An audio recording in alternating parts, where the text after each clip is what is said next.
Given the message of peace inherent in Islam, how do we explain the violence of the extremist ideology? Why are so many converts to Islam susceptible to extremism?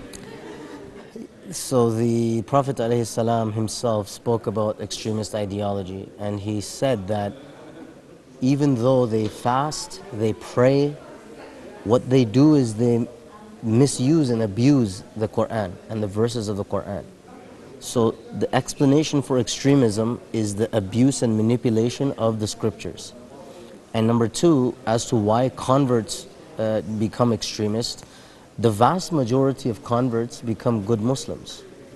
But those that become extremists usually come from an extreme background. Maybe criminality, maybe broken homes, and the people that they end up with are similarly those who don't have a proper understanding of the religion. So I think this is why the converts, because of lack of proper education, go into the extremist line. And then there's the issue of language as well. Many of them don't actually. They don't know the language, they don't know what the Quran is saying, and I myself went through this. I'm a born Muslim, but from an Indian family. So when I grew up learning Quran, we learned only how to read the Quran. We never learned the Arabic, we never learned what the Quran actually said. And so it was only after I learned what it said that I left my own extremist views.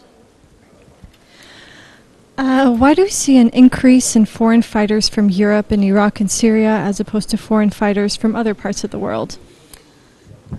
The main thing about Europe is that you have ease of travel. It's much easier to travel across Europe, largely because really there are no border points between many of the places. So ease of transit is, I think, the most important thing. Number two, I think the European Muslims have a larger problem of marginalization than, let's say, in North America. Canada, I mean, out of 1 million Muslims, maybe 100 guys went. I mean, that's a very, very low percentage. In the US, millions of Muslims, very few have gone. In fact, if you look at the total number of people, there are millions of Muslims, tens of millions of Muslims in Europe. At most, out of the European contingent, 4,500 have gone, which is still a very small percentage when you look at the total picture. And we also see the numbers from North Africa are quite high as well, so the close proximity factor definitely plays an importance in that. And it's also cheaper to get a ticket from Europe for the Middle East. Next question. We have begun to witness a shift of paradigms within how terrorism is organized. There seems to be a tendency to disengage from large-scale organized networks and formal leadership to more autonomous, transnational network of cells or individuals taking action. What is binding these different groups of international members together, and how can governments respond? I do believe that ideology is the unifying element. So if you speak to one of these individuals in America, or you speak to them in Britain or Canada or Australia or Indonesia or wherever they are, you will see considerable uniformity of their views. So I do believe ideology is the largest factor here. As to what policies the governments can implement, it is a contentious issue for governments to directly involve themselves in countering violent extremism. It makes more sense for governments to empower Muslim organizations, give them more airtime, show that you are with the Muslims, that when there is, for example, an arrest, then have local members of your community standing beside you when you give the press conference, because it will show the Muslims that we are a part of this, and it will show the non-Muslims the exact same thing, that Muslims, you cannot defeat this kind of extremism without the assistance of Muslims. But then there are some that argue, well, a religion of 1.6 billion, why do we have to advocate? Why do we have to prove ourselves? Why don't the Christians have to prove themselves? There have been many Christian terrorist attacks, there have been many Jewish terrorist attacks, there have been many Hindu terrorist attacks. Why do we have to come out and say we're a religion of peace? I think the number one reason is for clarification.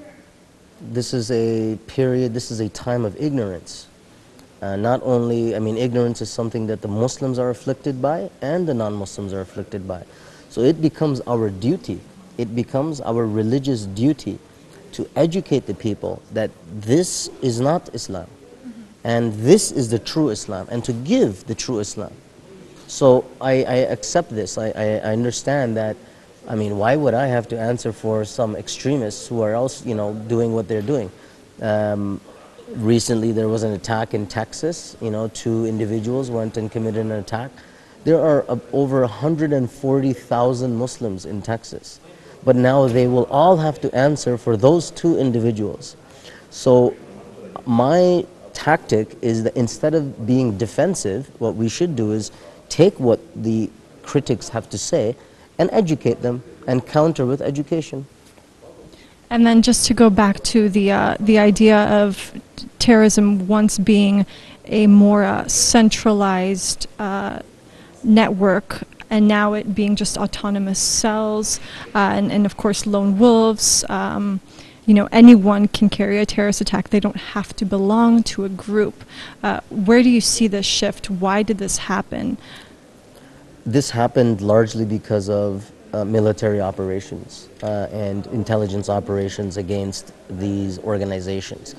They learned very quickly, and they've learned actually from intelligence agencies, that when you keep the cells autonomous, if you capture somebody who is high-ranking, he will not be able to give you the information about cells X, Y, and Z because he has no knowledge of them. So this protects the group from infiltration, from decapitation. And so I believe this is the reason why it really shifted towards autonomous cells. I think also really the way in which you can interdict these cells is through human intelligence. You need somebody to physically penetrate the cell. And this can only be done by really Muslims who understand that these people, what they're doing is completely against Islam. And to stop a person, the Prophet ﷺ said that help your brother when he is the oppressor and when he is the oppressed. So the companions replied, O Prophet of Allah, we understand when he is the oppressed, but what do you mean by help him when he is the oppressor? The Prophet ﷺ said, stop him from his oppression. So there are ways to do it. You will not stop every single attack.